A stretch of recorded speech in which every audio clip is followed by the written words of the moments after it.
Ka nisur restaurimi i kaldërmave në rrugën e Samargjinëve në qarqinë e vjetër të Shkupit. Në njërën nga rrugët më të moqme të zanatçimve pritet të rregullohet edhe infrastruktura nëntoksore.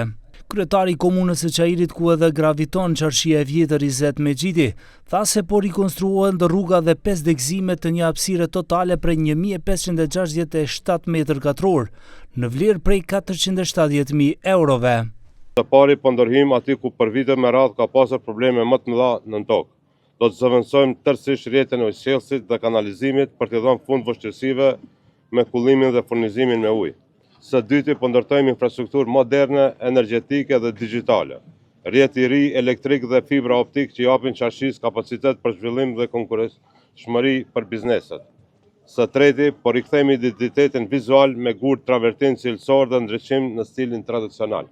Ministri i Kulturës Zoran Lutkov tha se qarqia e Shkupit është një nga atraksionet e vizitorëve të huaj, të cilët në vendin tonë vinë për turizëm kulturor dhe kryeqytetin e vizitojnë pikërisht për qarqinë.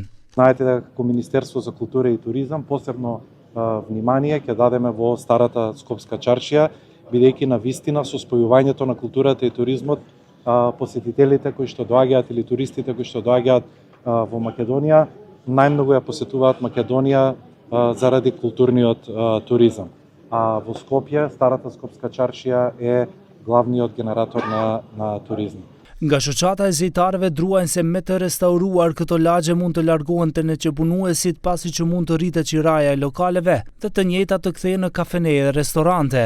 Ata nuk folen para kameres, por nga esnafi i qarqisë thonë se këto zanate të vjetra duhet të mbrohen si atraksione turizmi. Du si them një partneritet i mirë mes neve dhe edhe Ministrisë Kulturës për të mbajtur një zejtar të cilën që kanë tina ma familjen edhe ma shumë aktivitete tjera, nuk kemi as fuqishëm. Po çfarë do them, nuk do të thotë që zhduken, po modernizohen shumë zanate të reja për shembull. Për arsye se të neqepunuesit nuk modernizohet në stilin e tij, jo në stilin të cilin ne mendojmë të kaluamën.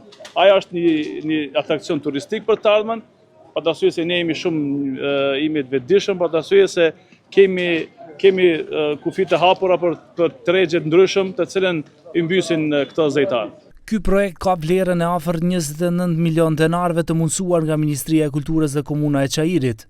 Kompania që zbaton projektin është Lendi Group, ndërsa kompania mbikëqyrëse është Urban Steel Engineering.